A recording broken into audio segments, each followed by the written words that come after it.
জামাত শিবির আলেম ওলামাদের বিরাট বিজয়। হ্যাঁ, ভারতের দালাল সংস্কৃতি মন্ত্রী নিতাই রায় চৌধুরীর সিদ্ধান্তকে উপেক্ষা করে বিএনপি সরকার লাইনে আসতে বাধ্য হয়েছে, আমাদের দাবি মানতে বাধ্য হয়েছে। এটা একটা সুখবর, আলহামদুলিল্লাহ। দর্শক, সংখ্যাগরিষ্ঠ মুসলিম ডমিনেটেড বাংলাদেশে সংস্কৃতির প্রধান উপাদান ধর্ম। সেই ধর্মের সাথে রিলেটেড সংস্কৃতি মন্ত্রী বানিয়েছে নিতাই রায় চৌধুরী নামের এক হিন্দু। এটা কোনো সাম্প্রদায়িক কথা না। হিন্দু মুসলিম আমরা সবাই একসাথে থাকবো এবং সবাই এই বাংলাদেশের নাগরিক। আমি কোনো ভেদাভেদ করতে চাই না, বরং আমার বন্ধু বান্ধব ঘনিষ্ঠজন অনেকে আছেন হিন্দু। নাগরিক হিসেবে তারা সংখ্যালঘু নয়, তারাও যা আমরাও তা। এদেশের নাগরিক হিসেবে তারা আমরা সবাই সমান। কিন্তু কিছু রিয়েলিটি আছে। হিন্দুদের মন্দিরের পুরোহিত যেরকম মুসলমান হতে পারে না, এরকম বাংলাদেশের সংস্কৃতি মন্ত্রী হিন্দু হতে পারে না। এটা অতীতে হয়েছে বলে আমার জানা নেই। কিন্তু ভারত কোটায় ভারতের টেস্টেড অ্যান্ড ট্রাস্টেড দালাল নিতাই রায় চৌধুরীকে সংস্কৃতি মন্ত্রী বানিয়েছেন তারেক রহমান। এটা তারেক রহমান বানান নাই, তারেক রহমান বানাতে বাধ্য হয়েছে। আওয়ামী লীগের পতনের পিছনে অনেকগুলো কারণ ছিল। এই অনেকগুলো কারণের মধ্যে একটি বড় কারণ ছিল আওয়ামী লীগের সময় মানুষের বাক স্বাধীনতা ছিল না। সরকার বিরোধী কোনো কথা বললেই, সরকারের সমালোচনা করলেই তাকে ধরে নিয়ে সন্ত্রাস বিরোধী মামলায় আটক করে পুলিশের কাছে সুপর্দ করা হতো, হাজতে পাঠানো হতো, জেলে পাঠানো হতো। তারপর অনেকদিন ধরে সেই জেলে পচত। এটার শিকার হয়েছে যারা বিএনপি করতো, যারা জামাত ইসলাম করতো, যারা ছাত্র শিবির করতো, বিভিন্ন দলের মানুষজন।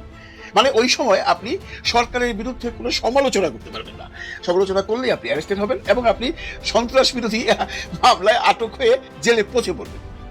যে আবেগ দিয়ে বিপ্লব হয়, সংসদ চলে না, দেশ চলে না, আমরা তাহলে ওই সালাউদ্দিন আহমেদকে জানাতে চাই বা প্রশ্ন করতে চাই, তাদের সমস্ত নেতাকর্মীরা মিলে তাহলে এর আগের 16 বছরে তাদের এত বিবিধের সংমিশ্রণ ঘটিয়ে কেন একটা সরকারের পতন ঘটাতে পারেনি? শুধু আবেগ দিয়ে অভ্যুত্থান হলে 1 জুলাইয়ে আমরা মার্চ টু গণভবন দিতাম, কিংবা আমরা 2 জুলাইয়ে মার্চ টু বঙ্গভবন দিতাম, 3 জুলাই মার্চ টু সংসদ ভবন দিতাম। আবেগ দিয়ে সবকিছু হয়নি। প্রত্যেকটা জায়গায় আবেগের সাথে বিবেকের সংমিশ্রণ ছিল। গণভোট অধ্যাদেশ যেটা হয়েছে, এটা একটা অধ্যাদেশ, এটা কোনো সংবিধানের অংশ ছিল না। সংবিধানে না থাকলেই যে গণভোট হবে না এরকম কোনো সংবিধানে কিছু নাই। তো সুতরাং আইন প্রণয়ন হয়েছে অধ্যাদেশের আকারে একটা গণভোট অনুষ্ঠিত হওয়ার জন্য। তো সেটা করেছেন, সেই অধ্যাদেশটার ব্যবহারও শেষ হয়েছে, এটার কেউ কোনো বিরোধিতা নেই। কিন্তু এই আইনটা আবার সংসদে ধারণ করে ভবিষ্যতের জন্য ব্যবহার করার কিছু নেই। সুদর্শন মানুষ আপনি সংসদে ভিলেন হবেন না। আপনি এফডিসিতে যান, আপনি নায়কের অভিনয় করেন, আপনার মুভি খুব ভালো চলবে। আপনার চেয়ে বড় ভিলেন কিন্তু বাংলাদেশ থেকে বিদায় নিয়েছে শেখ হাসিনা। তার মতো ভিলেন আপনি কখনো হতে পারবেন না।